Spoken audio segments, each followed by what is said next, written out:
अस्सलाम वालेकुम नाज़रीन, दिन भर की आम खबरों और तज्जियों के साथ आज 7 बजे में मैं हूं आपके साथ आसमा इकबाल। नाज़रीन, सियाने कहते हैं कि हाथों से लगाई गई गिरहें दांतों से खोलना पड़ती हैं। हमारी गफलत, लापरवाही, बेहिसी और लालच ने इस धरती के साथ जो खिलवाड़ किया है, उसका नतीजा हम मौसम के बदलते तेवरों, शिद्दतों, दर्जा हरारत में इजाफे और शदीद बारिशों की सूरत में भुगत रहे हैं। बचपन में जुमेरात की झड़ी का सुनते थे, रात देख भी ली। रावलपिंडी इस्लामाबाद में मुसलसल 18 घंटे की मुसलाधार बारिश ने जल थल एक कर दिया। महकमा मौसमियात के मुताबिक 240 मिलीमीटर बारिश रिकॉर्ड हुई। कुर्ब जवार के शहरों चकवाल और जहलम में वो मुसलाधार बारिश हुई कि गोया किसी ने बादलों में लाखों नलके खोल दिए हों। PDMA के तर्जुमान के मुताबिक गुज़श्ता 24 घंटों में बारिशों के दौरान हादिसात से पंजाब में 63 और रमा साल अब तक 103 शहरी जाँ बहक हो चुके हैं। NDMA का कहना है कि खैबर पख्तूनख्वा में 38, सिंध में 20 और बलूचिस्तान में 16 अफराद की मुख्तलिफ हादसात में अमवात हुई हैं। निज़ाम ज़िंदगी के साथ परवाज़ों का निज़ाम भी दरहम बरहम हो चुका है। नेशनल डिज़ास्टर मैनेजमेंट सेल ने कई हसास करार दिए गए शहरों में शहरियों को राशन जमा करने और अद्वियात किट तैयार रखने की हिदायत की है। रावलपिंडी और इस्लामाबाद के दरमियान बहने वाले नाला लई में बरसों बाद तोगयानी ने सतह आब 20 फीट से ऊपर तक पहुंचा दी है। रावलपिंडी में इमरजेंसी नाफिज कर दी गई है। ये सब वही इकदाम हैं जो हर साल मानसून बारिशों में किए जाते हैं। पुरानी खबरें निकाल कर देख लीजिए। इमरजेंसी का नफाज, नाला लई का भरना, सड़कों का नदी नाला तालाब बन जाना और कराची में खास तौर पर करंट लगने से बिना ढक्कन के जो मैन होल्स हैं उनमें गिरने से अमवात, यही कुछ मिलेगा। आज से कुछ साल पहले के अखबारात में भी और आज के अखबारात में यही चीज़ें आपको देखने में मिलेंगी। लेकिन अगर नहीं मिलेंगे तो क्लाइमेट चेंज के हवाले से कुछ ऐसे इक़दामात नहीं मिलेंगे जो जिनका होना बहुत ज़्यादा ज़रूरी है। कहा यह जाता है जी कि हुकूमत जागी है, शहरी बाशऊर होने लगे हैं और सारी जिम्मेदारी जो है इस तरह से शहरियों पर ही डाल दी जाती है कि वही बाशऊर होने का सबूत दें। लाहौर में गुज़श्ता दिनों 200 मिलीमीटर बारिश रिकॉर्ड हुई और अगर हम इस एक बारिश का पानी महफूज कर लेते हैं नाज़रीन, तो वासा को कहा जाता है कि एक माह के लिए अपने जो 1800 ट्यूबवेल्स हैं वो लानत चलाने पड़ते, जो यौमिया 400 करोड़ लीटर पानी ज़मीन से खींच रहे होते हैं। लेकिन हमने बहुत सारे लोगों ने जो ये शो इस वक्त देख रहे होंगे, कभी रबर डैम का नाम नहीं सुना है बहुत सारे लोगों ने हम में से, जबकि चीन हमारा दोस्त मुल्क जो है उसने 2000 रबर डैम्स जो हैं वो बना लिए हैं। बांग्लादेश और भारत में भी कई रबर डैम्स जो है नाज़रीन उनका इफ्तिताह हो चुका है। हम सिर्फ बातें करते हैं, फ़ोटो सेशन करवा लेते हैं आज के शो में, लेकिन हम कोशिश करेंगे कि जो बारिशें हैं, हंगामी इक़दामात हैं और क्लाइमेट चेंज है, उनको लेकर जो इक़दामात होने चाहिए वो नहीं हो रहे हैं, क्यों नहीं होने चाहिए, क्यों नहीं हो रहे हैं, इसको हम डिस्कस करें। और साथ ही साथ ये जो बेरहम मौसम है, इनको राम किस तरह से किया जा सकता है। पाकिस्तान क्लाइमेट चेंज से मुतासरा टॉप 10 ममालिक में शामिल है। प्लानिंग कमीशन ऑफ पाकिस्तान कहता है कि मौसमियाती तब्दीलियों की वजह से पाकिस्तान को सालाना $4 अरब का नुकसान हो रहा है। तो क्या हमें आने वाले वक्त का इदराक है या ये नुकसान जो है ये इसी तरह से होता रहेगा? गेस्ट मेरे साथ कौन है जी? गेस्ट हैं जी आज हमारे साथ स्टूडियो में ज्वाइन किया है सीनियर सहाफ़ी, सीनियर तज्ज़ियाकार काशिफ रफ़ीक साहब हमारे साथ मौजूद हैं। उनके साथ आप देख सकते हैं शहज़ाद अनवर फ़ारूकी साहब मौजूद हैं। शहज़ाद अनवर फ़ारूकी साहब आज हमारे स्टूडियोज़ में बड़ी मुश्किल से पहुँचे हैं और उन पर ये जो मुश्किल थी आज की, इसकी वजह भी ये बारिश ही थी। तूफ़ानी बारिशें इस वक्त हो रही हैं और इस बारिश के बाद जो सैलाबी सिचुएशन है वो शहज़ाद साहब से हम जानेंगे। आज़म मलिक साहब लाहौर से मुझे वीडियो लिंक पर ज्वाइन कर रहे हैं और हमारे ब्यूरो चीफ़ हैं कराची सेंटर के लिए सीनियर तज्ज़ियाकार इम्तियाज़ फ़ारान साहब, वो मुझे वीडियो लिंक पर कराची से ज्वाइन किए हुए हैं। मेरे ख्याल में शहज़ाद साहब मैंने आपके साथ हुए ये इस एक्सीडेंट का जिक्र कर दिया तो इसी से शुरू कर लेते हैं। कहते यही हैं शहज़ाद साहब वैसे कि कुदरत से लड़ा नहीं जा सकता, लेकिन कुदरती आफात के नुकसानात को कम करने के लिए तो कुछ किया जा सकता है ना। हम ऐसा क्यों नहीं कर पा रहे हैं? वही रिवायती इक़दामात हैं, वही फ़ोटो सेशंस हैं, वही रेस्क्यू की बातें हैं और असल में हालात क्या हैं वो आपसे बेहतर आज कौन बता सकता है? आप तो खुद भुगत के आए सड़क पे आज और इस्लामाबाद में, कैपिटल में। बिस्मिल्लाहिर्रहमानिर्रहीम। बहुत शुक्रिया आसमा। और मेरा जो वाक़या या मेरा जो मामला है वो तो बहुत छोटा सा है। यहाँ पर लोगों के घरों के घर बह गए हैं, गाँव के गाँव बह गए हैं और लोगों की ज़िंदगियाँ अमवात, इतना बड़ा यानी ये सानिया है। मैं समझता हूँ कि इसके ऊपर भी अगर हम यूँ ही जिस तरह रूटीन में हंस के आगे निकल जाते हैं, अगर आज भी हम ऐसे ही करेंगे तो हम ठीक नहीं हो सकते। बहैसियत कौम हमारी संजीदगी का ये आलम है। आपको याद होगा जब ये बारिशों का सिलसिला शुरू हुआ तो वो लोग मोदी को आवाज़ें दे रहे थे कि ओए मोदी तू साडा पानी बंद किया सी, वेख पानी पानी हो गया।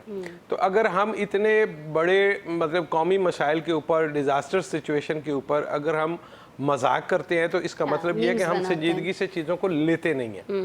अभी सूरत-ए-हाल ये है कि हमने पानी का, जैसे कि आपने भी जिक्र किया, पानी को स्टोर करना चाहिए था, हमें इसको रहमत बनाना चाहिए था। हम पहले कहते हैं कि जी इंडिया हमारे डैम बना रहा है, पानी रोक रहा है, लेकिन जब पानी आ जाए तो हमसे संभाला नहीं जाता। अभी पानी और आना है, जो अगर ग्लेशियर का पानी जब आएगा तो मुझे समझ नहीं आती कि हम किधर जाएंगे।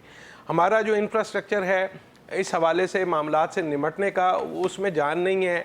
हमने सूबाई सतह पर भी डिज़ास्टर मैनेजमेंट जो है वो कायम कर रखा है, विभाग की सतह पर भी, लेकिन मुझे लगता नहीं है कि हम इस सिर्फ बारिशों से निमटने के लिए तैयार हैं। हमने इसके हवाले से कोई तैयारी नहीं की। हम उल्टा ऐसे तमाम काम करते हैं जिससे जो तब्दीलियां हैं मौसमियाती, उनको वेलकम किया जा सके। हमने जंगलात का रकबा कम कर दिया है, जंगलात को काटते चले जा रहे हैं। हमने इवन शहरों में से दरख्त निकालने शुरू कर दिए हैं। हमने सीमेंट और सरिये के जो हैं वो जंगल उगा दिए हैं शहरों की सूरत में। ज़रूरी ज़मीनों को भी हम जो है वो किसी तरह से कमर्शियल करने पर तुले हुए हैं। तो ऐसे में मुझे नहीं लगता कि हम कोई संजीदगी से इस मुसीबत से निमट सकेंगे। हालांकि बतौर कौम इस वक्त हमें यकजहती की ज़रूरत है और कोशिश ये करनी चाहिए कि हम एक दूसरे का साथ दें। ये जो लोग अब घरों से बेघर हो गए हैं, इनको संभालने के लिए ये हुकूमत के बस का काम नहीं है। मैं आपको सच्ची बताऊं, अभी आपके पास बिल्कुल इब्तदाई इत्तलात आ रही हैं। जब ये इसका पूरा, आपको इस तस्वीर का पूरा रुख देखेंगे तो आपको समझ आएगी कि ये हम कितनी बड़ी मुसीबत में हैं। ठीक है, कुछ रेस्क्यू की भी बात कर लेते हैं ना। आप सही फरमा रहे हैं कि अभी तो पूरा मंजरनामा जो है वो हमारे सामने नहीं है। बहुत सारी जगहों पर ज़ाहिर राब्ता भी उस तरह से नहीं रहता है जब सैलाबी सूरत हाल होती है। 2010 में हमने एक बहुत बड़ा सैलाब पाकिस्तान के अंदर देखा और उसके बाद 2014 में भी कमोबेश वैसी सिचुएशन थी। लेकिन बहुत सारे इस दौरान हमें साल मिले। इम्तियाज़ फरहान साहब, सर मैं आपकी तरफ आऊँगी। बहुत सारे साल हमारे पास थे जब हमने सैलाबी सूरत हाल का पिछले कोई 4-5 साल, if I am not wrong, तो हमने वो सिचुएशन नहीं देखी। लेकिन हमने उस दौरान ज़ाहिर है कि हमने उस ख़तरे से निमटने की तैयारी नहीं की जिसको इस वक्त हम झेल रहे हैं। रेस्क्यू की बात कर लेते हैं तो हमारे पास तो किसी रेस्क्यू इदारे के पास कोई एक भी हेलीकॉप्टर नहीं है। इम्तियाज़ फरहान साहब, अभी केपी हुकूमत ने एक ड्रोन ज़रूर अलबत्ता ख़रीद ली है। इक़दामात की बात की जाए तो कराची में चूँकि आप मौजूद हैं, कराची में मकबूश इमारतों से लोगों को निकाल कर सड़क पर छोड़ दिया गया है उस एक लियारी इंसिडेंट के बाद। तो ये तो हमारी हालात हैं। इम्तियाज़ साहब, किधर जा रहे हैं हम? जी, बिस्मिल्लाहिर्रहमानिर्रहीम। देखिए, फ़ारूकी साहब ने जिस तरफ इशारा किया और आपने अपने इंट्रो में जो बात की थी कि हम डिज़ास्टर को मैनेज कर पा रहे हैं या नहीं कर पा रहे, एनडीएमए ज़रूर बनी हुई है और उसका काम ये है कि बहुत अच्छा सा एक तबसरा एक फोकल पर्सन की तरफ से आता है कि इतने लोग इसमें जाँ बहक हो गए, इतना नुकसान हुआ और हमने वार्निंग जारी कर दी है। मैनेजमेंट कैसे करनी है डिज़ास्टर की, ना एनडीएमए को पता है ना पीडीएमए को पता है। अब मिसाल के तौर पे प्राइम मिनिस्टर शहबाज शरीफ के दौर में 2 बड़ी क्लाइमेट के हवाले से इंटरनेशनल जो कॉन्फ्रेंसेस हुई तो उसमें वज़ीर आज़म ने रोना ज़रूर रोया कि जनाब क्लाइमेट चेंज आई है और हमारा हिस्सा तो 0.005% भी नहीं है, लेकिन सबसे ज़्यादा हमें फेस करना पड़ रहा है। ये चंदा जमा करने के लिए या डोनेशन लेने के लिए उन्होंने बात की, लेकिन एनडीएमए ने करना क्या है, पीडीएमए ने क्या करना है, ये अभी तक हम तय नहीं कर सके कि एक स्टेटमेंट से ज़्यादा हमने क्या करना है। अब अगर बात करें, अब ये नया ब्यूरोक्रेटिक स्टाइल में हम हर डिज़ास्टर को फेस करते हैं। अब उसमें पानी आ रहा है, चला गया, किधर गया, उसको कैसे हमने मैनेज करना है, ये हमारी कोई ब्यूरोक्रेसी तैयार नहीं है, ना कोई पॉलिटिशियन तैयार है इस स्टेटमेंट देने के अलावा। मिसाल के तौर पे ये जो हैदराबाद में अभी 2 दिन पहले बहुत बारिश हुई, आज वज़ीर आला वहाँ विजिट पर हैं और उन्होंने बहुत सारी मीटिंगें भी की हैं, लेकिन डिप्टी कमिश्नर की तरफ से सिर्फ एक स्टेटमेंट आया कि जनाब चूँकि क्लाउड बस्ट हो गया था इसलिए हम मैनेज नहीं कर सके। तो जनाब ये जो इमरजेंसी होती है, रेस्क्यू होती है, एनडीएमए वगैरह या पीडीएमए होती है, ये एक्स्ट्रा ऑर्डिनरी खुदा न खास्ता कोई बात हो तो उसको फेस करने के लिए बनी है और कुदरत की तरफ से कोई आफत नहीं आती। हमने अपने आप को सेव करने के लिए एक कुदरती आफात का नाम, अगर कुदरत की तरफ से आफत आई तो हम झेल नहीं सकते। ये रहमत है जिसको हमने मिसमैनेज करके जहमत बनाया हुआ है। इस वक्त सूरत हाल ये है कि आप और मैं, हम सब जो बैठे हैं, ज़्यादातर लोग, हमारा गांव से ताल्लुक है, हमारा फसलों से ताल्लुक है, ज़राअत से ताल्लुक है, लेकिन आप शहरों में जब आएंगे तो आपको कोई गली कच्ची नहीं मिलेगी, टूटी फूटी जरूर मिलेगी, आपको कच्ची नहीं मिलेगी। अब दौर है, आप उसकी वजह से जमीन पानी सक नहीं कर पाती, अंडरग्राउंड वाटर का लेवल बहुत नीचे चला गया है। हमने पक्का करने के ऊपर, हम कच्ची ईंट का इस्तेमाल करने को तैयार नहीं है, हम पेव इस्तेमाल करते हैं, जो कि मोहसिन नकवी साहब का जो एक अंडरपास और बहुत सारा बना, वहाँ पे बहुत सारी मैनेजमेंट हुई, लेकिन इस तरह की मैनेजमेंट नहीं हुई। और कराची में भी कराची में पेप का जो एक ब्लॉक है उसको यूज किया जा रहा है, कच्ची ईंटें यूज ठीक नहीं हो की गया। जा रही, पानी सक करे। सिर्फ एक अस्मा एक बात है, अब जी। हमें वेल्स के ऊपर जाना पड़ेगा दोबारा। जो कुओं की डिगिंग है उसको जहां जहां पानी ज्यादा जमा होता है, कराची में हम 12 एडवाइस कर चुके हैं कि बहुत सारी जगहें जहां पर आपको डीप कुएं अब बनाने पड़ेंगे, ताकि फौरी तौर पे बारिश का पानी चाहे क्लाउड बस्ट हो जाए वो फौरी तौर पर मैनेज हो। जो अंदर रूट्स हैं उन रूट्स के जरिए ना सिर्फ ये कि जेर ज़मीन पानी ऊपर आए, बल्कि आपको ये जो अचानक पानी या अचानक सैलाब की सूरत में आता है, आपको रिजर्वायर, आपको कुएं की सूरत में ठीक हो गया। हजारों जो बहुत सारे इकदाम हमें करने चाहिए हैं, लेकिन वो इकदाम हम नहीं कर रहे हैं। बहुत सारा आजम साहब, आवाम का पैसा बहुत जल्दी जल्दी बनाए गए प्रोजेक्ट्स पर लगाने से ज़्यादा ज़रूरी ये नहीं है कि पहले इन चीज़ों पर ध्यान दिया जाए जो आती हैं। मैं कुदरती आफात की बात कर रही हूँ, इस तरह की बारिशों की बात कर रही हूँ कि अगर ये बड़े बड़े प्रोजेक्ट्स जो पानी में बह जाते हैं, मोहसिन नकवी साहब का जिक्र हुआ, तो आज हम चूँकि इस्लामाबाद के रिहायशी हैं, F8 में जो एक और सड़क जो बैठ गई है उसका, बल्कि जो ग्रीन बेल्ट थी जिस पर बड़ी उन्हें शाबाशी भी मिली प्राइम मिनिस्टर से, बहुत बारह के जी उस पर दरख्त लगाए गए, ग्रीन बेल्ट बनाई गई, उसका क्या हाल हुआ है आजम साहब, आपने वो भी देखा है। तो सारा ध्यान कहीं ना कहीं ये बैजेस लेने के ऊपर है, शाबाशियां लेने के ऊपर है, और कहीं ना कहीं सियासी मैदान में अपना नाम और अपना चर्चा करने के ऊपर है। आपको नहीं लगता कि जो असल इशू है क्लाइमेट चेंज के ऊपर जो तवज्जो देने की ज़रूरत है आजम साहब, उसको बुरी तरह से इग्नोर किया गया है पाकिस्तान में और अभी भी किया जा रहा है? सर जी आसमा, बहुत शुक्रिया, आपने बिल्कुल ठीक कहा। ये तो हालिया कई दहाइयों से हम ये मौसमियाती तब्दीलियों का मुकाबला कर रहे हैं। जैसा आपने कहा कि हम दुनिया के 10 टॉप ममालिक शामिल हैं जो मौसमियाती तब्दीलियों में बड़ा वर्स्ट है। जी जी। देखिए, हर साल पंजाब की गलियां जो हैं उनमें जो नाले हैं, सड़कें हैं, इनमें पानी आता है और लोग डूब जाते हैं, छतें गिरती हैं, दीवारें बेबोस होती हैं, करंट लगने से लोग, मैंने देखा है, तड़प तड़प कर जान देते हैं।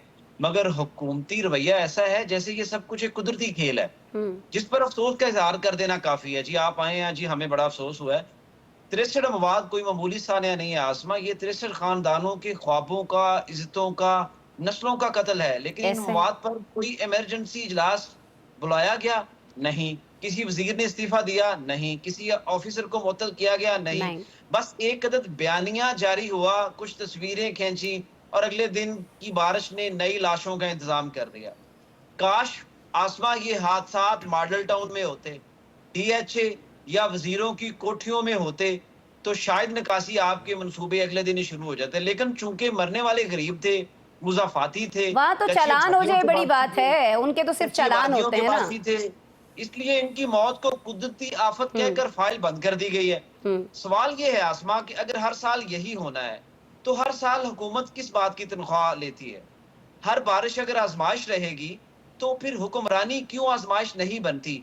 चले, आज आप हर रोज इतने सवालात करती हैं, इतना अच्छा प्रोग्राम करती हैं, इतने सारे सीनियर साथी बैठे हैं, तो मैं आज एक सवाल आप सब लोगों के लिए छोड़ रहा हूँ। क्या ये गरीब सिर्फ मरने के लिए पैदा हुआ है कि बारिश आनी है और उसने मर जाना है? कोई इस आजम मुल्क के साहब, अंदर, गरीब इस के सूबे मरने के अंदर लिए तो बारिश भी जरूरी नहीं है, कोई बहाना बन जाता है। इस मुल्क में 100 बहाने हैं गरीब के मरने के, क्योंकि हमने गुर्बत को खत्म करने का एक ही तरीका रखा हुआ है कि गरीब को खत्म कर दो। और गरीब किसी भी तरह से मर रहा हो, चाहे उसका जिम्मेदार कोई भी हो, बस हम जब दुआ के लिए हाथ उठाते हैं तो कहते हैं जी कि ये अल्लाह का हुक्म था। आज भी हम कहीं डिस्कस कर रहे थे कि जी अल्लाह का हुक्म था और अल्लाह की रजा थी, तो वो अल्लाह की रजा होती है तो फिर उस पर रेजिग्नेशन क्यों आए? लेकिन आज आपने बड़ा स्मार्ट प्ले किया आजम साहब प्रोग्राम में, जब आपने देखा कि भाई आज कुछ ना कुछ इधर से बमबारी जो हो सकती है मुझ पे, तो आपने सारा सवाल जो है, वो जो सवाल हमें आपसे पूछने थे वो सारे आपने हमारे सामने रख दिए। क्यों? देखिए, हम तो हकायक बयान करते हैं जो देखते हैं, आंखों के सामने लोग मरते हैं, तो आपसे पूछ रहे हैं भाई आप बता दें कि हम भी उन्हीं गरीबों में से हैं। हम कूड़ा क्रिकेट, हम क्या मरने के लिए इस दुनिया में आए हैं कि आप हमें इस तरह से अजियत दे दे के पानियों के अंदर जो है ना वो मार देंगे? मैं आपको एक बात बताऊं, जब से बारिश हो रही है 3-4 दिन से मेरे तो घर की इलेक्ट्रिसिटी नहीं, लाइट ही नहीं आ रही है। मैं किसको अपना दुखड़ा सुनाऊं? आपको ही बता देता हूं जी। अरे आपके घर की छत पे इतने बड़े बड़े सोलर लगे हुए हैं, आपको बिजली की, इलेक्ट्रिसिटी की क्या जरूरत है? काशिम साहब, ये क्या हुआ है आज आजम साहब को? ये एकदम जो इन्होंने पलटा खाया आज। हम वेलकम ये मुझे तो कुछ सिचुएशन समझ में आ रही है। इम्तियाज फरहान साहब भी समझ गए कराची बैठे हुए। बेसिकली तो आजम साहब कह रहे हैं मैं किंदी मानू मासी आखा। बिस्मिल्लाहिर्रहमानिर्रहीम। देखें, जो समझदार सियासतदान होता है ना, वो नौमौलूद सियासतदान को ना कहता है शाबाश शाबाश शाबाश शाबाश वाह वाह वाह वाह करके ना उसको इतना ऊपर ले जाता है कि उसको कहता है कि जनाब मैं तो खुद मुतासिर हूँ मोहसिन स्पीड से, मैं तो फलां से मुतासिर हूँ, फलां से मुतासिर हूँ। और उसके बाद वो दिन रात जो 125 दिन का काम है वो 35 दिन में होता है, और 35 दिन के काम फिर 2 बारिशों में काम खत्म हो जाता है। देखिए असल इशू ये नहीं है सारी गुफ्तगू में। जी हमारा मसला ये है कि हमने ये देखना है कि जी जो ये इन्वायरमेंटल चेंज है इसके ऊपर काम किसने किया। जिस वक्त इमरान खान जो बिलियन ट्री सुनामी का मंसूबा लेके आया, हमने उसके ऊपर क्या कुछ नहीं कहा। आज ये मौजूदा हुकूमत खुद उन पौधों को लगाने और सारे माहौलियात के ऊपर काम कर रही है। हमें जिसका सही काम है उसको कहना चाहिए। आज़म साहब की बात ठीक है, हम जो महसूस करें जो देखें हम आवाम के सामने वो रखें। रिलेशन एफिलिएशन एक डिफरेंट पॉइंट ऑफ व्यू है। दूसरी बात आप मुझे बताएं, बारिश आ गई, आपने कहा जी क्लाउड ब्रस्ट हो गया और अनयूजुअल बारिश होगी, हमें ये नहीं पता था। भाई आपको पता था कि आपने नालों के इर्द गिर्द आबादी बनाई, आपको पता था कि आपने हाउसिंग सोसाइटियों को एनओसीज दी, आपको पता था कि नेचुरल स्ट्रीम नाले जो हैं उनको एनक्रोच किया गया और उसके बावजूद आपने एनक्रोच होने दिया। आप जिम्मेदार हैं उस तमाम एक एक शख्स की मौत के, और वो एक एक अफसर, एक एक वजीर, मुशीर, वजीर आजम जिम्मेदार है उस काम का जिसने एनक्रोचमेंट नहीं रोकी। आज मुझे आप बताएं, एक गरीब आदमी, पहले तो आधी से ज्यादा आबादी का अपने घर नहीं है, अगर कोई सफ़ेद पोश गरीब आदमी को पैसे जोड़ के घर बना लेता है तो पता ये लगता है कि उधर जब पानी आ गया, बारिश आ गई, बिजली नहीं है, कुछ नहीं है, और वो पानी और छत बह गई। मुझे आप बताएं, आज तो बारिश हो रही है, अभी लैंड स्लाइडिंग और पानी और चीज़ें और सैलाब का खदशा अपनी जगह पर मौजूद है। आज पिंडी के नशेबी इलाके जो से वो पानी की जद में है। इस्लामाबाद में 1 महीना या 4 महीने पहले बनाए गए जो पुल है वो बैठ गए। ठीक है, कौन जिम्मेदार है इसका? इसका जवाब किसने देना है? किसने आपको कहा था कि भाई आप जो है 35 दिन में काम करें, 40 दिन में करें? क्यों आपने इंक्रोचमेंट करने वालों को सजा नहीं दी? ये मामला सिर्फ इतना आसान नहीं है। मसला ये है कि इस मुल्क में ये मिथ बन गई है कि लुटो फुटो, आप जो मर्जी करप्शन कर लें, आप कुछ ना कुछ पैसे दें और निकल जाए और दोबारा आपको फिर वफादारी की बुनियाद पर पोस्टिंग मिल जाएगी। क्यों हमने इन लोगों, करप्ट लोगों को कैफे किरदार तक नहीं पहुंचाया? कितनों को टर्मिनेट किया? कितनों को करप्शन में पकड़ा हमने? नहीं। क्यों? आप किसी ना किसी वजीर, मुशीर, ताकतवर बंदे के आप साथ मिल जाए, उनको अपनी वफा शो करें, उनके जायज नाजायज चीजों पे साइन करें और आप फिर बैठ जाए सीटों पे। आपका यहाँ पे मसला ये, आप मुझे बताइए, जी इतनी बारिशें हुई, क्या कोई बताएगा कि भाई आपने नालों के गिर्द इंक्रोचमेंट क्यों की? एक इंपॉर्टेंट चीज, इमरान खान के दौर में इसी तरह का क्लाउड ब्रस्ट हुआ, E11 में पानी आया, 2 अम्बात हुई, हर चीज हुई। उसके बाद ये तय किया गया इस्लामाबाद की हद तक किसी भी हाउसिंग सोसाइटी को उस वक्त तक एनओसी नहीं दी जाएगी जब तक नेचुरल स्ट्रीम नाला एज प्रीवियस पोजीशन रेस्टोर नहीं होगा। और आप यकीन करें कि यहाँ पे ताकतवर लोगों ने अपनी उन सोसाइटियों में उस नालों को एनक्रोच किया हुआ है, और मर कौन रहा है? गरीब आदमी। छत किसकी गिरी है? गरीब आदमी की। मैं हैरान हूं। वैसे शहजाद साहब, इस पे ब्रेक के बाद हम बात करते हैं, मैं और आप, कि आज आजम साहब जो हैं वो मोहसिन साहब को भूले हुए हैं, और आज काशिफ साहब जो हैं वो इमरान साहब को याद कर रहे हैं। इतनी अनहोनियाँ हो रही हैं हमारे प्रोग्राम में, इसको डिस्कस करेंगे। और साथ ही साथ पाकिस्तान में जो मौसमी सूरत हाल है उस पर तो हमने बात कर ली। अब सियासी मौसम कैसा चल रहा है? पाकिस्तान तहरीक इंसाफ ने घंटों मुशावरत की, उसके बाद फैसला किया कि 5 अगस्त को एहतजाजी तहरीक जो है वो पीक पर होगी। अभी बारिशें पीक पर हैं, 5 अगस्त को ये होगा, एहतजाज पीक पर नहीं होगा। इस पर कुछ बात करते हैं ब्रेक के बाद।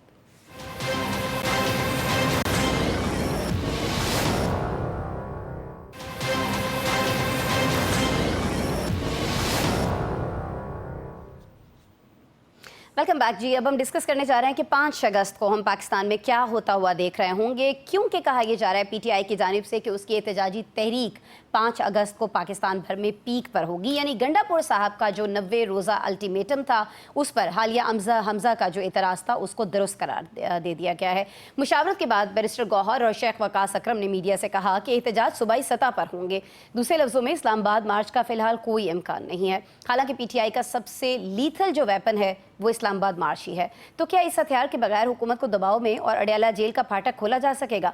अहम बात यह भी है कि क्या इस हथियार को इस्तेमाल न करने की वजह बाहमी इख्तलाफात हैं, जिनमें सेनेट की टिकट्स की तकसीम से मजीद इजाफा हुआ है। जिसमें पीटीआई के पुराने मुखलिस और गरीब कारकुन यकसर नज़रअंदाज कर दिए गए हैं और मिर्ज़ा आफरीदी जैसे बिजनेस टाइकून जो हैं उनको नवाज दिया गया है। ये वही आफरीदी साहब हैं नाज़रीन जो 9 मई के बाद मजम्मती वीडियो बयान जारी करके कन्नी कतरा गए थे। इसके बावजूद पीटीआई का मेहरबान होना बड़ा मायने खेज है। सवाल ये भी है कि इन इख्तलाफात के साथ सूबाई सतह का एहतजाज वफाकी हुकूमत के लिए कितना परेशान कुन होगा और क्या हुकूमत इस परेशानी के तरियाक के लिए फेडरल कॉन्स्टेबली को भी इस्तेमाल करेगी। ये सारे सवालात हमारे पैनलिस्ट के सामने रखते हैं। काशिफ साहब, सर मैं पहले आपकी तरफ आऊँगी, मुझे ज़रा ये समझा दीजिएगा कि पीटीआई ने कल बड़ी तवील मुशावरत के बाद एहतजाज का ऐलान बिलाखिर कर दिया, मान लिया कि नहीं कोई 90 शवे दिन नहीं है, अब 5 अगस्त को तहरीक जो है वो पीक पर होगी, यानी गंडापुर साहब का फार्मूला जो है वो मुस्तरद समझा जाए। अब उस पर कोई 90 शवे रोज़ वाली बात नहीं रहेगी, 5 अगस्त को ही निपटा लिया जाएगा सारा कुछ। देखिए ऐसी बात नहीं है, गंडापुर साहब या बाकी जो पीटीआई के लोग वो तहरीक चलाना चाहते थे कि तहरीक चलेगी और फिर वो आएंगे इस्लामाबाद के कुर्बा जवार में जो केपीके की हदूद है वहाँ पर बैठ के वो कैंपिंग करेंगे और उसके बाद वहाँ पे मुसलसल बैठे रहेंगे जब तक चीज़ें आगे नहीं जाती। सही, असल मामला ये था।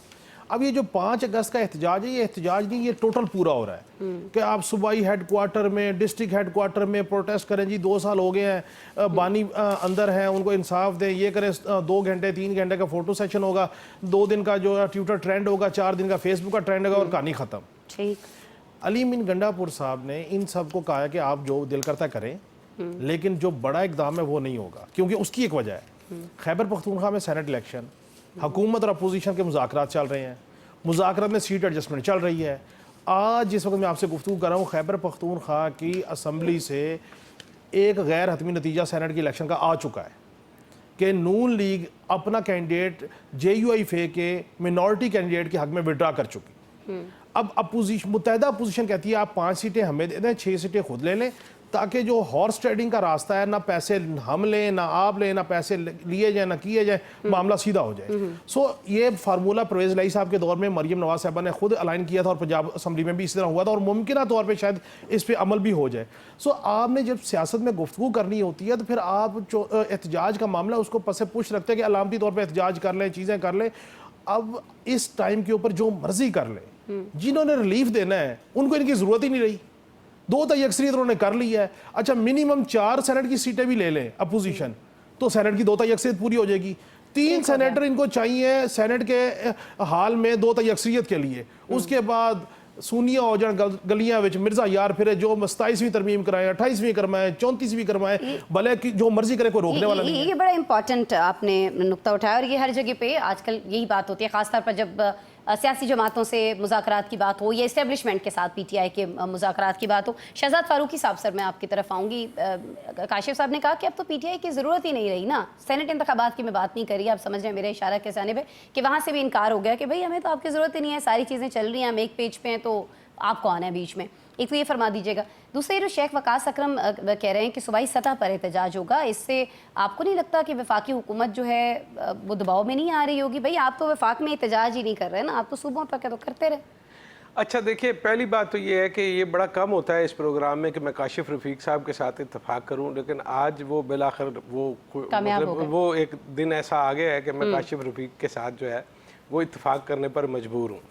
अच्छा पहली बात तो ये है कि अभी तो ज़रूरत नहीं है, और अभी ये जो आप बात कर रहे हैं ना 5-6 का फार्मूला डिस्कस हो रहा है, ये हो रहा है, मेरे ख्याल में ये अभी कम हो रही है पीटीआई के साथ। अब पीटीआई के साथ इससे ज़्यादा होनी चाहिए, पता नहीं क्यों नहीं हो रही। मुझे तो इस बात पे हैरत है कि इनके साथ इससे ज़्यादा बुरा सलूक होना कसर रही तो नहीं है।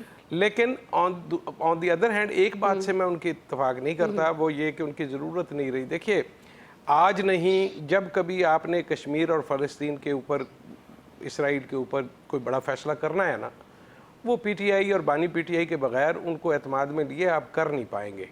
बाकी आप जो मर्जी करते रहें, इस वक्त यकीनन वही सूरत हाल है कि और आपको लग रहा है कि वो टाइम करीब है कि हमें इजराइल फ़लस्तीन के हवाले से कोई फैसला करना पड़ेगा जब हम अब्राहम अकॉर्ड्स की बात करते हैं? अगर हम उन खबरों को दुरुस्त समझ लें जो कि सदर ट्रंप से मुलाकात के हवाले से आ रही हैं, तो फिर इसका मतलब ये है कि एक गैर मरई दबाव तो मौजूद है और वो हमें अगर नज़र नहीं आ रहा, लेकिन वो आखिर उसका कोई टाइमलाइन होगी, कोई सिचुएशन होगी जब आपने वो रिजल्ट करके देना होगा, तो उस रिजल्ट को देने के लिए आपको उसकी ज़रूरत पड़ेगी।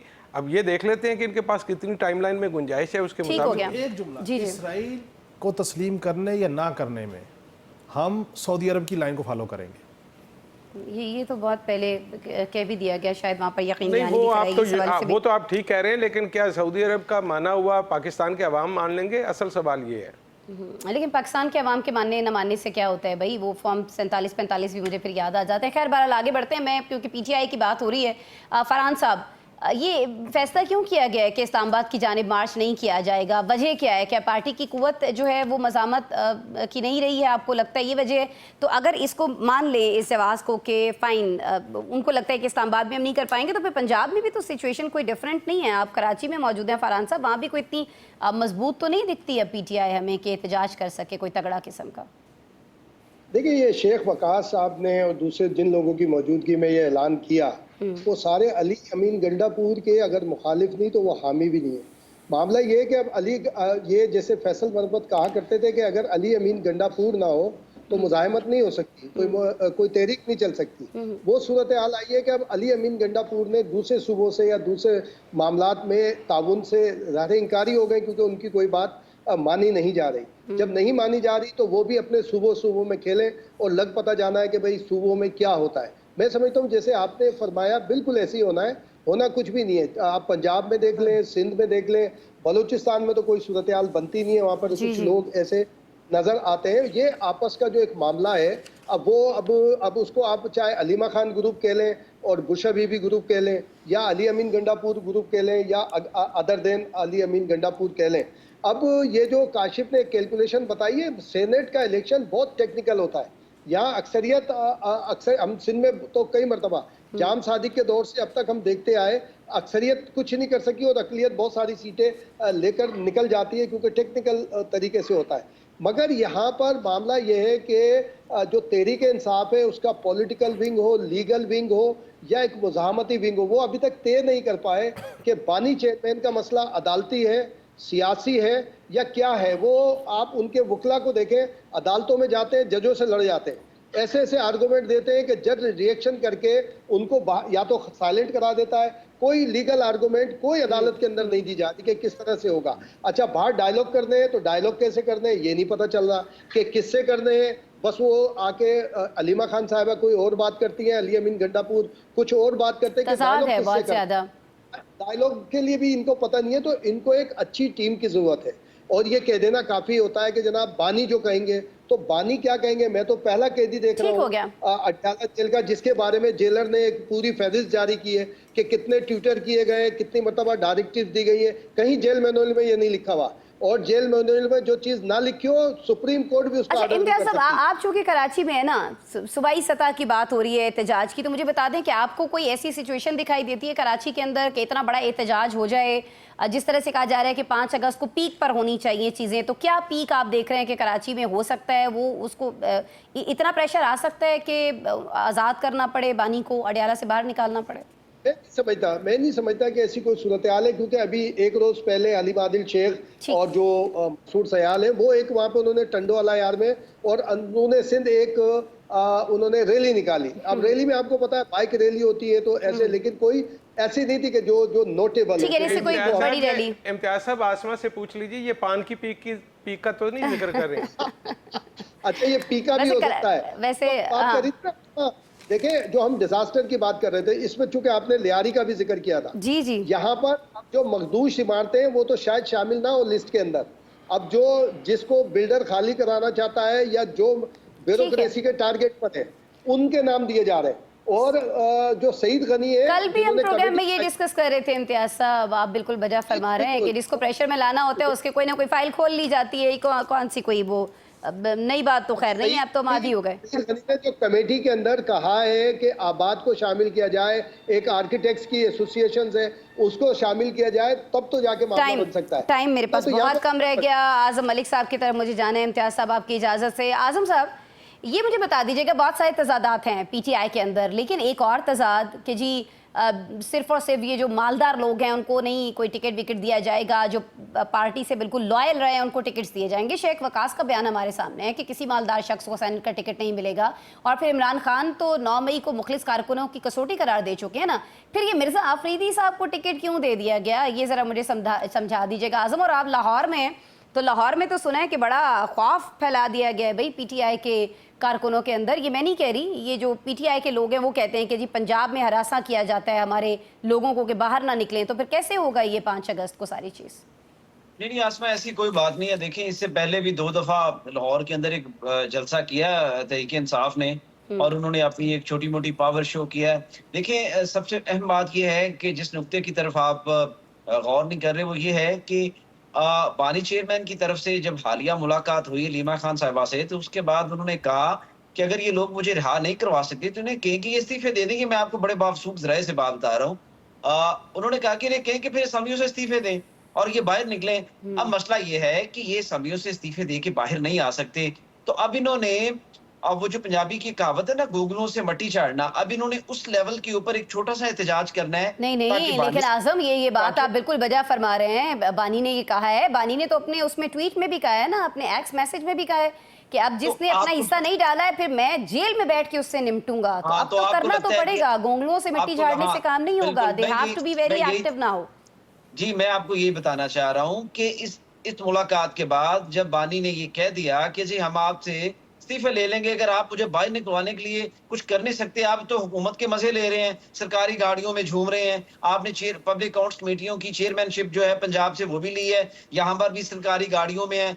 तो बात यह है कि पंजाब के अंदर एक तो ऐसी कोई वाइब नहीं है, क्योंकि पिछले 2 सालों में जो सबसे बड़ी कंपेन लीड करनी थी वो पंजाब से होनी थी। लेकिन पंजाब के अंदर ऐसी कोई कंपेन अभी तक लॉन्च नहीं हो सकी। उसकी वजह ये थी कि आसमा, कुछ तो इनके लीडर्स जेल के अंदर थे, कुछ इनके लीडर्स मफरूर हो गए, तो पार्टी के अंदर जो क़यादत का बहरान था वो बड़ी शिद्दत से सामने आया, जिसकी वजह से पार्टी मुनज़्ज़म नहीं हो पाई। एक बात, और दूसरी बात ये है जो बात आपने की, ये हर पॉलिटिकल पार्टी के अंदर है, जिसके पास पैसा होता है उसी ने पार्टी को रन करना होता है। देखिए मेरे जैसा, अब काशिफ साहब तो अमीर आदमी है, वो चले उनकी बात तो छोड़ दें, मेरे जैसा गरीब आदमी है उसको किसने टिकट देना है? वो तो काशिफ साहब जैसे बंदे को देंगे ना जो अमीर आदमी जिसके पास पैसा बहुत ज्यादा है। जब मुशीर लगना होगा तो फिर आप लगेंगे, काशिफ नहीं लगेगा।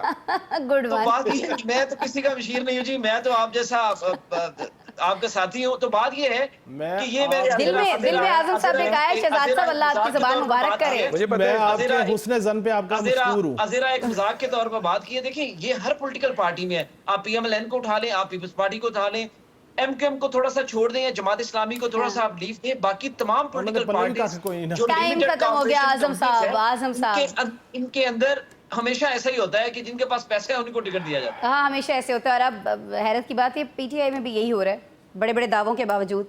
चलें जी, ब्रेक ले लेते हैं, और ब्रेक के बाद एक और दावा, गुर्बत को हम कम करेंगे। लेकिन मुझे उस दावे के साथ ही शहजाद साहब की बात याद आ जाती है, गुर्बत को नहीं, हम गरीब को कम करेंगे। गुर्बत नहीं, गरीब में कहो। तो कुछ ऐसा ही हुआ है, पेट्रोलियम मसनूआत में फिर से इजाफा हुआ है कीमतों में, और अच्छा खासा, मतलब जिसको कहते हैं ना सही होश रुबा इजाफा। कुछ इसको डिस्कस करते हैं, ब्रेक ले लेते हैं उसके बाद।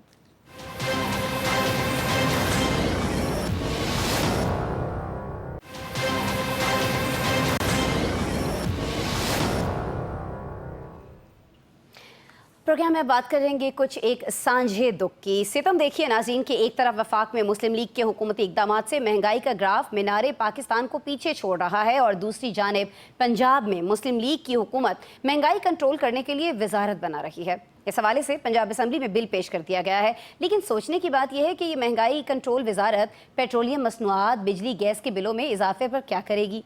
ये कोई रॉकेट साइंस तो है नहीं कि इस्लामाबाद में पेट्रोल डीजल की कीमतों से जब आप छेड़छाड़ करते हैं, कराची से खंजराब तक आलू प्याज के दाम भी बढ़ जाते हैं, और फिर यही पंजाब हुकूमत का ये वजीर जो है ये झंडे वाली गाड़ी में आनियाँ जानियाँ करेगा। इसके सिवा और उसने करना भी क्या है। लेकिन ये ज़रूर भला हो जाएगा कि लाखों रुपए तनख्वाह उसको मिल जाएगी, पानी, बिजली, गैस, टेलीफोन, मुलाजमीन बैठे बैठाए उसको मिल जाएंगे।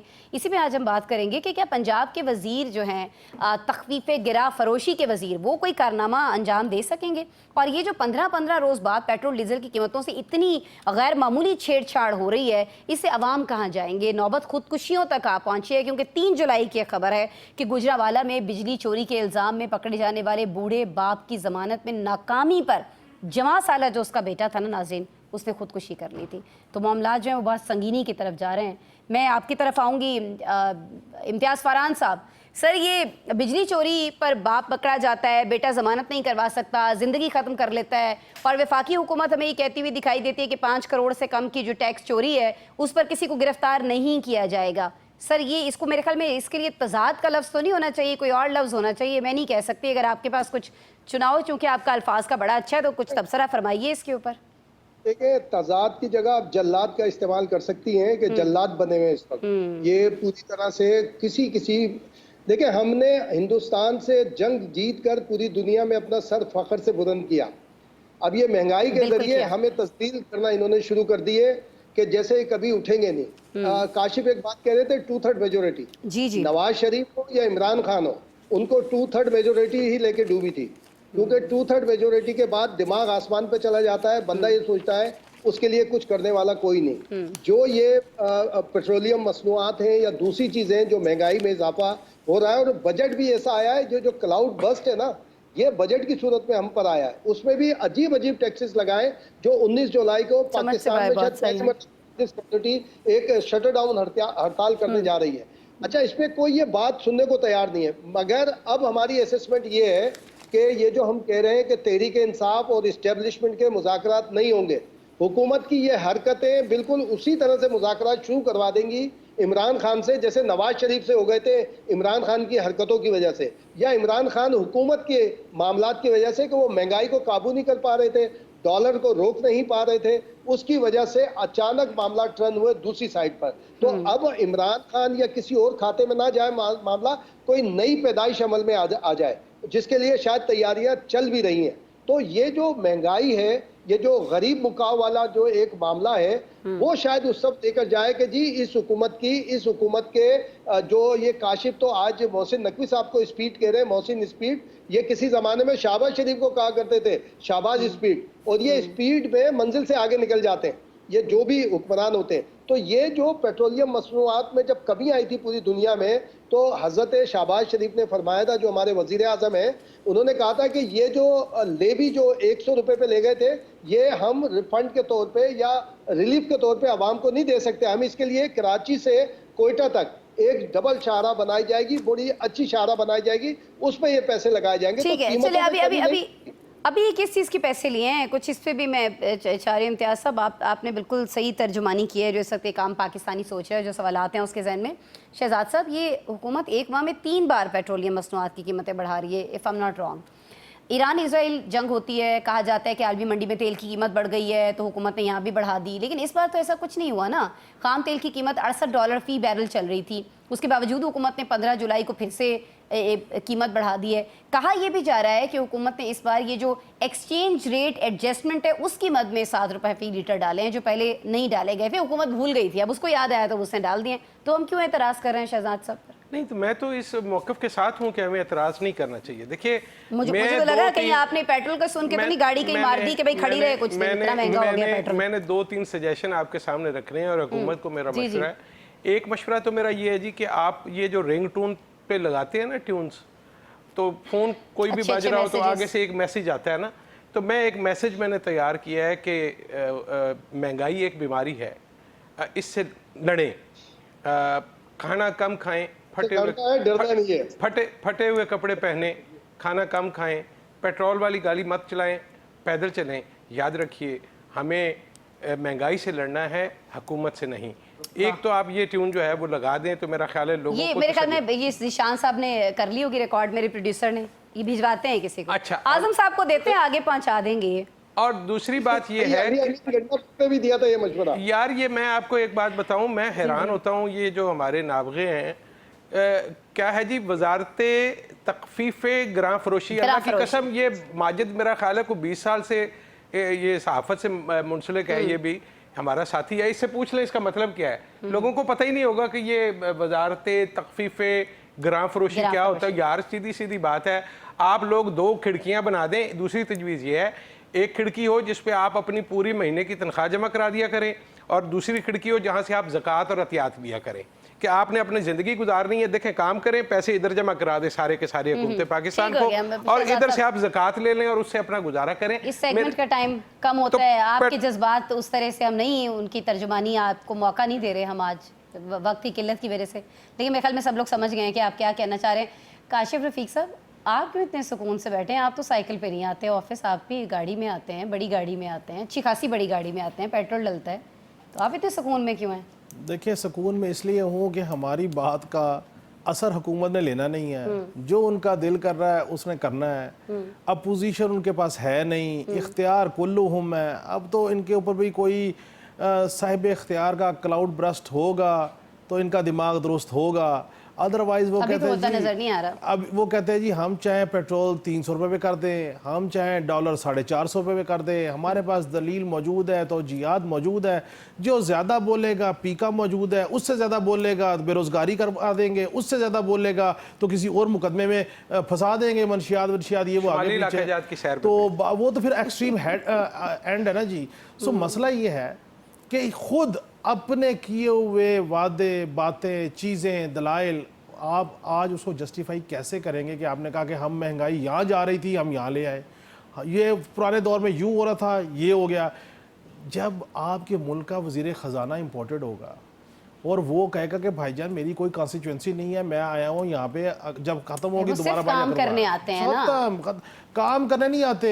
हाँ। वो सिर्फ जो जिनका काम होता है ना उनको ओबे करने आते हैं। सर वो काम जो मैंने बोला है ना वो इन्वर्टेड कॉमास में था। मेरा जो पॉइंट ऑफ व्यू है, मेरा जो वो चीज़ें हैं कि देखें इस सारे मामले में जी बारिश ने वैसे तबाही निकाल दी, सैलाब का अंदेशा पीछे है, पेट्रोल ने और तबाही निकाल दी, चीनी ने रगड़ा निकाल दिया, और यहाँ पे जितने कार्टेल हैं वो कह रहे हैं कि आप देखिए कि हमने जनाब अपने फाइनेंशियल्स को इतना ऊपर कर लिया कि अब हम नए से नए प्रोजेक्ट लगा रहे हैं। सो ये अशराफिया का पाकिस्तान है, गरीबों का पाकिस्तान नहीं है। और जिसको आप वजीर लगाते हैं तखवीफ़े गुरबत मुकाओ, उसको कहें छोड़े जी, आप अपने पर्क्स प्रिविलेज ले ना, गरीब मुकड़ा गुरबत मुकड़ी है, गरीब मुक जाएगा, आप पे बारिश पूरे बह बू जाएगा, क्या लेना देना है सारे काम का। आप मुझे बताएं कि इनके कान पे जूं रिंगी कि अवाम की क्या सूरत है। हमारे प्रोग्राम का टाइम खत्म हो गया, I'm really sorry। मतलब आजम साहब, शानी के कान पे जूं रही गई है। आजम साहब और देखिए आसमा, पंजाब हुकूमत ने जो महंगाई पर काबू पाने के लिए आजम साहब आपके पास तो डीजल वाली गाड़ी है, आपके पास तो डीजल वाली गाड़ी है, आपका तो बहुत ज्यादा नुकसान हो गया सर। नहीं देखिए आसमा, मुझे यूँ लगता है कि गोया महंगाई अब कोई मसला नहीं है, ये एक पोर्टफोलियो बन गया है। जैसे किसी दफ्तर में बैठकर फाइलों पर दस्तखत करके और महीने के आखिर में तनख्वाह लेकर कीमतें कम हो जाएंगी। सवाल ये है कि क्या महंगाई सिर्फ कागजों से खत्म होती है? क्या सब्जी नहीं सर, वो बना रहे हैं ना, क्या है वो शहजाद साहब, वजारतें तख्फीफे गिरा फरोशी से डरती है? नहीं, मुझे ये बताएं, सब्जी दाल कीमतें वजारतों से डरती हैं? क्या वो सब्जी फरोश जो रोजाना अपनी मर्जी से नर्क बढ़ाता है वो किसी नई वजारत की धमकी से कांपने लगेगा? ये नई वजारत जो बनाने जा रहे हैं असल में हुकूमत की नाकामी का इतराफ है। देखिए, जब इंतजामिया मौजूद है, प्राइस कंट्रोल कमेटियां मौजूद है, डिप्टी कमिश्नर मौजूद है, मार्केट कमेटियां मौजूद हैं, इसका मतलब है ये सब नाकाम हो चुके हैं। अब एक और नई वजारत का सहारा लिया जा रहा है कि आप महंगाई को और कीमतों को कंट्रोल करेंगे। देखिए, ये मसला महंगाई का नहीं, ये मुआशी मसला है। ये हुकूमती तरजीहात और इखलाकी दिवालियापन का आईना है जो हुकूमत खुद ही देख रही है नई पोर्टफोलियो बनाकर। मुझे आखिरी बात बताएं, एक माँ जो रोजाना चूल्हा चलाकर, ठंडा चूल्हा जिसके ऊपर खाने के लिए कुछ नहीं है, वो अपने बच्चों को भूखा सुलाने पर मजबूर है, वो किसी नई वजारत के नोटिफिकेशन से उसका पेट भर जाएगा? आप मुझे बता दें, भर जाएगा उसका पेट? तो बता दें आजम साहब, आज तो आप इंसाफ से भरेगा। आज पार्टी तब्दील कर लिया, आज बहुत फ्लोर क्रैशिंग हो गई है। बिल्कुल, वो शहजाद साहब आवाम जान चुके हैं, आवाम जान चुके हैं। नहीं जैसे नारे जो हैं, मुझे तो लगता है आज आप भी जान चुके हैं आजम साहब। देखिए आसमा, जो महंगाई कंट्रोल जैसे नारे हैं ये सिर्फ सियासी चालें हैं जिनका जमीन पर कोई असर नहीं है। ये हुकूमत अगर वाकई संजीदा है तो ये अपनी सोच बदले, वजारत ना बनाए।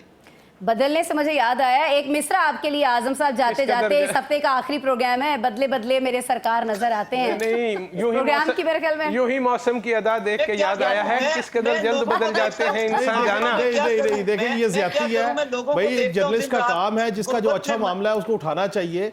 आप ऐसे आजम साहब ब्रैकेट कर रहे हैं। लोग मरते हैं गुर्बत से, आते मैं क्यों ना बोलूं यहाँ पर, मैं क्यों ना अपनी आवाज आजम साहब हम आपके साथ हैं। बस ये जो चेंज आपने आया है ना एक हफ्ते के दौरान, मैं चाह रही हूँ अगले हफ्ते जब हम प्रोग्राम लेके आए तब भी ये चेंज, अब अल्लाह करे ये बारिशों की हवा ना हो। चलें जी नाज़रीन, इक़दाम जो है ना ये जो कर रहे हैं महंगाई, ये खुद मुज़ाकरात की तरफ चले जाएंगे और ये हुकूमत को पता भी नहीं चलेगा। जब नो कॉन्फिडेंस आ रही होगी पिछली हुकूमत की तरह फिर इनको पता लगेगा कि अब मामला किसी और तरफ चला गया है। ठीक हो गया, ठीक हो गया। अभी तो जी सब कुछ एक पेज पे हो रहा है, तो अभी तो किसी को कुछ ऐसी गड़बड़ होती दिखाई नहीं दे रही। बहरहाल बहुत शुक्रिया इम्तियाज फरहान साहब, काशिफ रफीक साहब, आजम मलिक साहब और शहजाद अनवर फारूकी साहब। आपका नाज़रीन, आपने प्रोग्राम देखा, आपका शुक्रिया। कमिंग वीक मिल रहा है हम आपसे, ख्याल रखिए अपना।